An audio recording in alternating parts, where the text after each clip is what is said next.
Hello बच्चों, कैसे हैं आप लोग? सब बढ़िया ना? तो आज हम लोग स्टार्ट करते हैं। किसी खोखले गोले चालक के कारण किसी बिंदु पर विद्युत क्षेत्र की तीव्रता का सूत्र। तो चलिए हम लोग स्टार्ट करते हैं। आवेशित खोखले गोले के कारण किसी बिंदु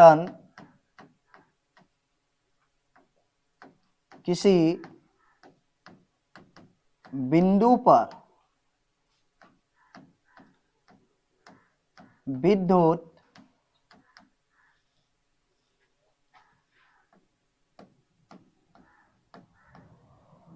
क्षेत्र का सूत्र।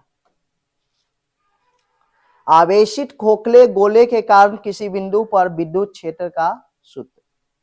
तो इसमें तीन कंडीशन होता है। एक, सतह के बाहर।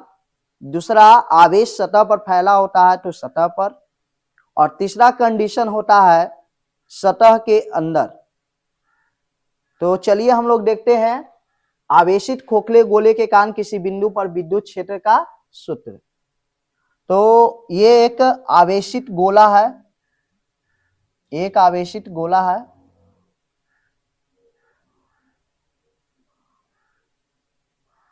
जिसके सतह पर प्लस क्यू आवेश एक समान रूप से वितरित है।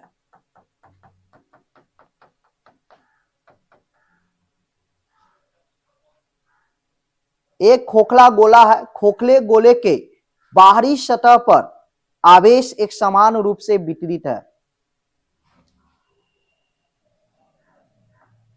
इसके बाहर हम लोग एक गॉसियन पृष्ठ का कल्पना करते हैं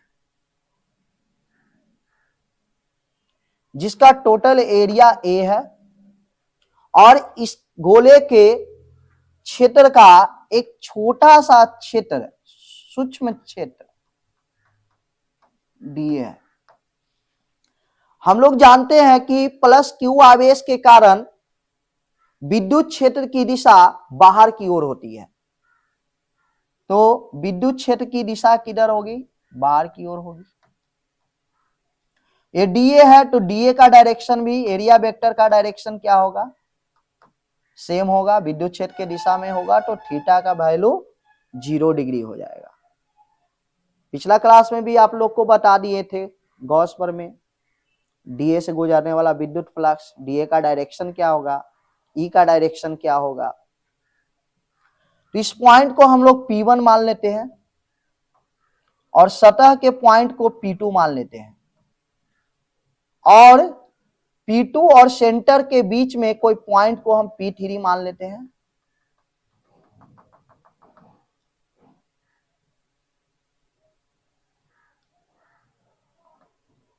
ये जो डिस्टेंस है, जो बाहर गोलीय सतह है उसका डिस्टेंस स्मॉल r है और इसका जो डिस्टेंस है, ये डिस्टेंस और ये डिस्टेंस बराबर होगा, यानी कि रेडियस के बराबर हो जाएगा, r है। और आंतरिक पॉइंट पर भी एक आंतरिक बिंदु भी है जिसका नाम है P3। तो P1, P2 और P3 तीन कंडीशन है। तीन कंडीशन में हम लोग विद्युत क्षेत्र की तीव्रता का सूत्र स्थापित करेंगे, पहले P1 पर, फिर P2 पर, फिर P3 पर। तो चलिए हम लोग स्टार्ट करते हैं। हम लोग जानते हैं, आप लोग गॉस प्रमेय में पढ़ चुके हो, डीए से होकर गुजरने वाला विद्युत फ्लक्स का सूत्र। तो डीए से गुजरने वाला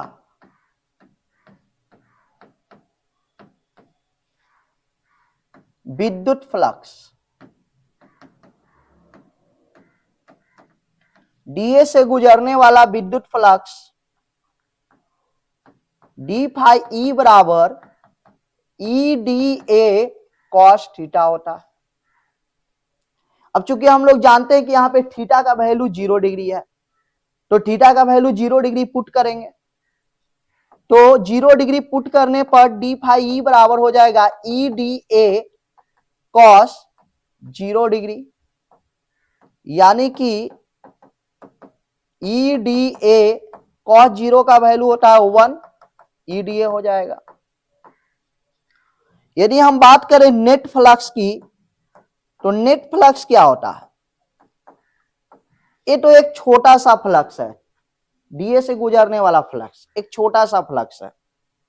तो डीए से गुजरने वाला फ्लक्स, एक छोटे से एरिया से गुजरने वाला फ्लक्स डी फाई ई है, तो ये पूरा गोला से गुजरने वाला फ्लक्स क्या होगा? तो बहुत सारी बल रेखाएं गुजरेगी, बहुत सारी बल रेखाएं गुजरेगी।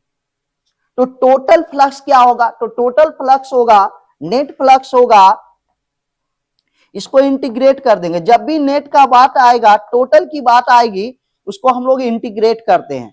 तो इंटीग्रेट करने के बाद हम लोग को टोटल वैल्यू मिल जाएगा ई डी ए। 1 का इंटीग्रेशन फाई होता है, तो फाई बराबर हो जाएगा ई डी ए। चूंकि ये बंद पृष्ठ है, क्लोज लूप है, तो यहां पर एक क्लोज लूप का चिन्ह भी देंगे।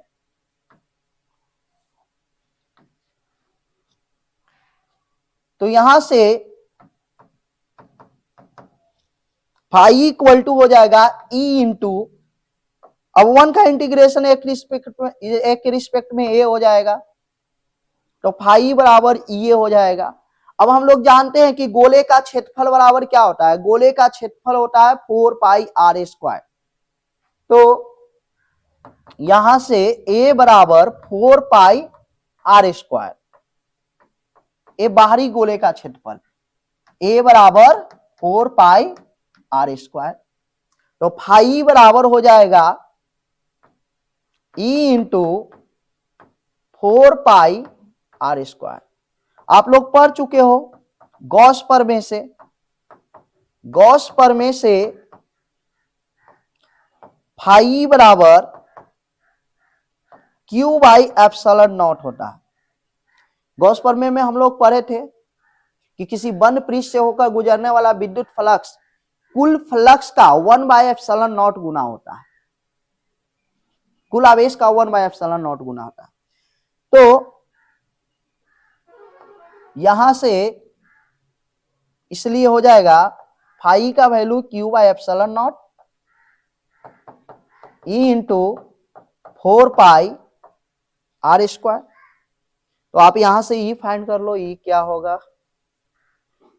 ई बराबर इधर का मल्टीप्लिकेशन इधर जाके 1 by 4 pi epsilon naught divide हो जाएगा into Q by R square.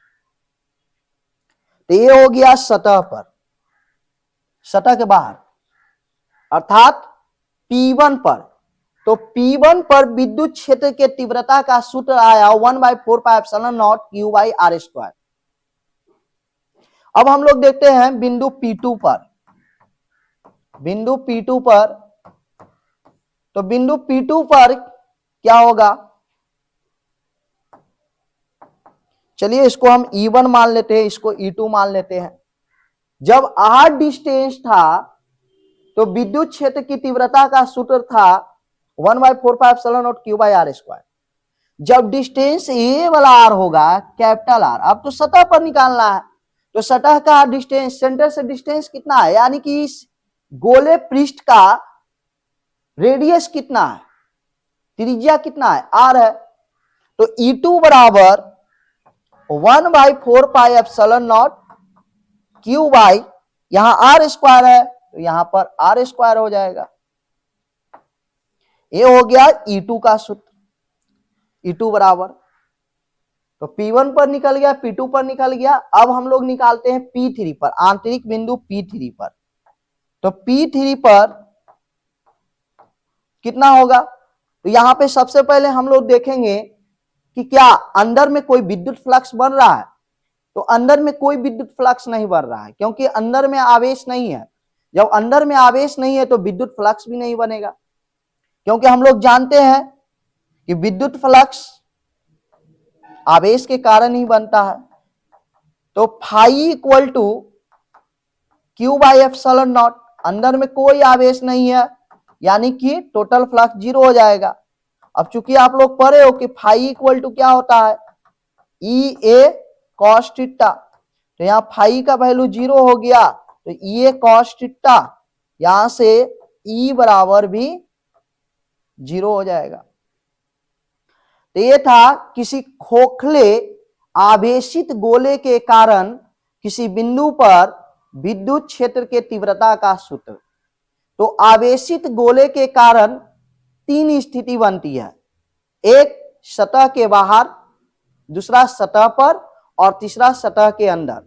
यदि सतह के बाहर विद्युत क्षेत्र देखा जाए तो 1/4πε0 Q बाई आर स्क्वायर है, आर डिस्टेंस पर Q बाई आर स्क्वायर है, और E2 बराबर यहां पर 1/4πε0 Q बाई आर स्क्वायर है, और आंतरिक बिंदु पर कोई आवेश नहीं है, तो यहां पर विद्युत फ्लक्स का मान 0 हो जाएगा। तो आशा करते हैं कि ये वीडियो आप लोग को अच्छा से समझ में आया होगा। तो इसको आप प्रैक्टिस कर लेना, 2-3 बार 3-4 बार प्रैक्टिस कर लेना। इससे क्या होगा कि आपको एक कन्फर्मली याद हो जाएगा, प्रैक्टिस करने से